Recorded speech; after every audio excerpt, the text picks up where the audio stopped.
I know everybody says that the bodywork part of this is the worst thing on the planet, and I fully agree with that after doing this now. I hate this so much.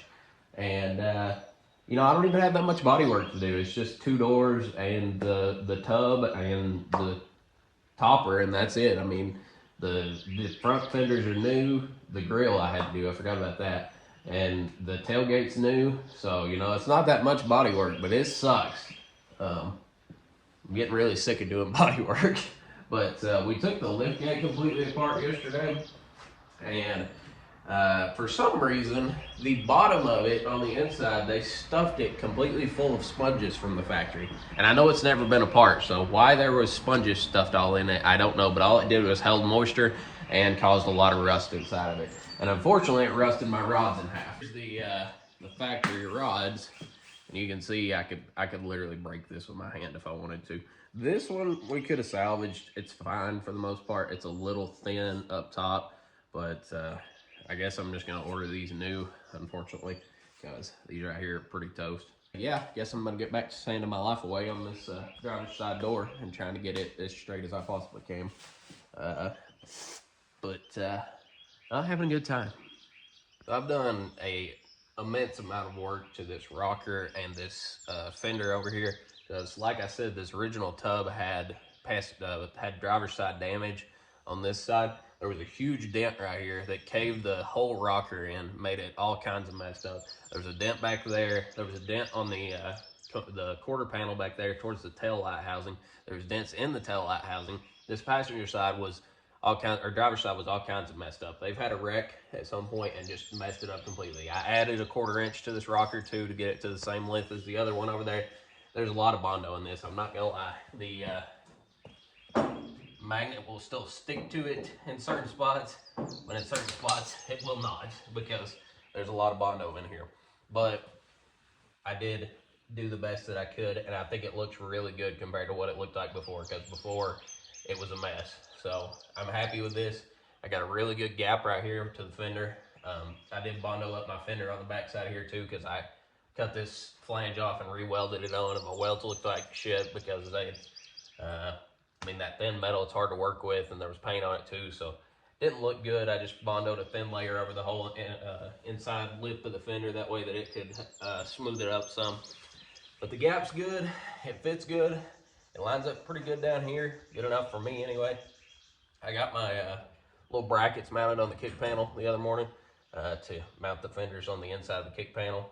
But yeah, I'm happy with how this fender fits. Now I've just got to work on the inside of it, because I straightened out this lip,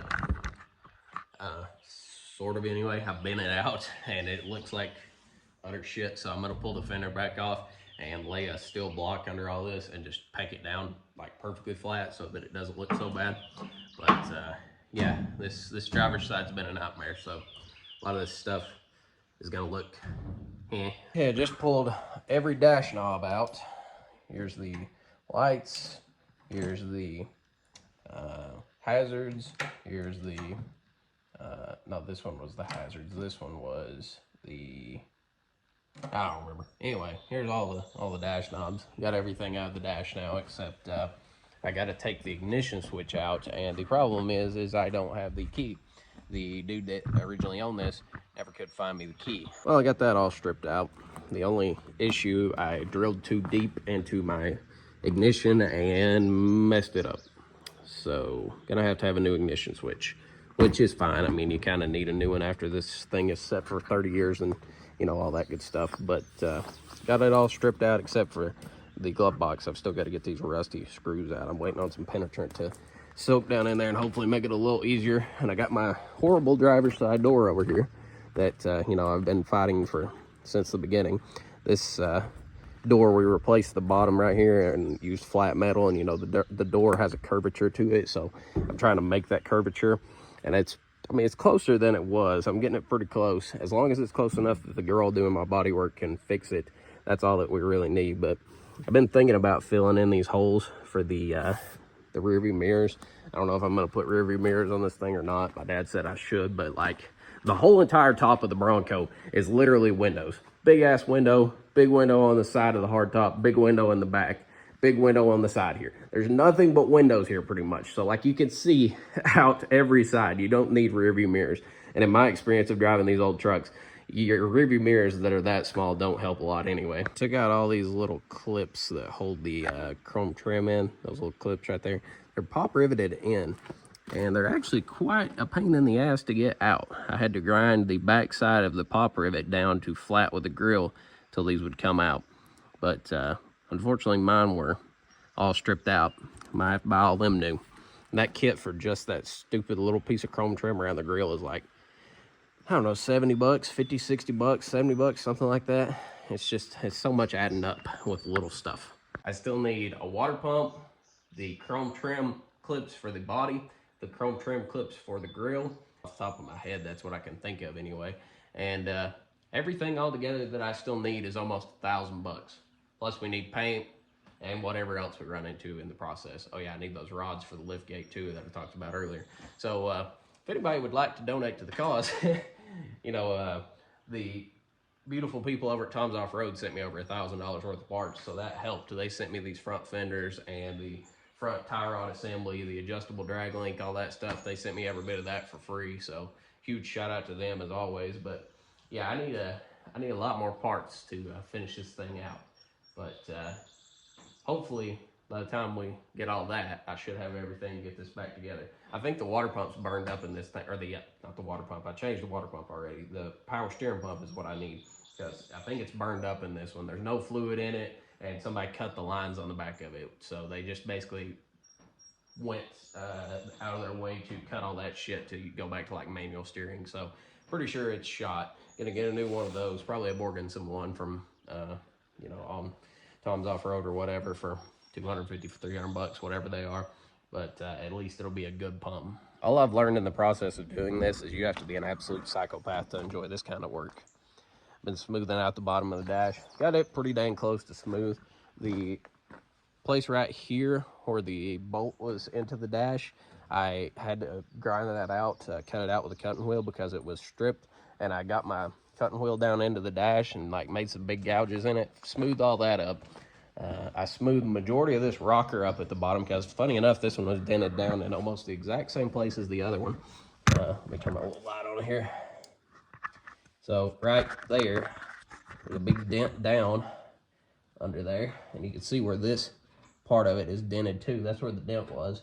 I got most of it out, but it's dented out right here.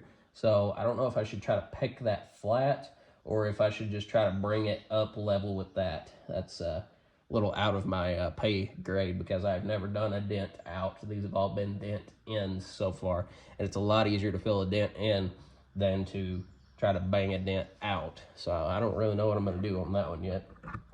But I smoothed up the back of it back here too. This back here has still got a little bit of a dent. It's right there, just a little bit right there. So I'm gonna have to put another little thin skim coat on that. I got the tail light back here as good as I could get it. I don't know if it's going to work out great or not, but this right here was dented quite a bit. I got it feeling pretty smooth. I hit bare metal right there, but it feels pretty good. Like I said, I'm just trying to get this close. There's also a dent right there, but luckily the reflector will cover that. Just trying to get this thing as close as I can get it to good enough to where my girl that's painting it won't have to do a lot of, you know, fixing. She'll just have to do a little bit of fixing. I'm taking these vent windows and the vent window itself, the glass, to my sandblasting dude, and I'm letting him put new gaskets in this. I'm letting him repin the bottom of the windows and put these new, where are they? Ordered these from Tom's Off-Road the other day. These dudes, little swivels that the vent window swivels on, you know. Letting him put those in because I don't want to do that. I've done one set of vent windows on my truck. That was enough for me to never want to do vent windows again. Did a little repair this morning on the spare tire. Had a rotted out spot on this whole corner. So welded that new piece in. It's a little thinner than factory. Hopefully it won't flex on me or anything with the weight of the tire, but I welded it up pretty strong. It should be okay. Turned out good though.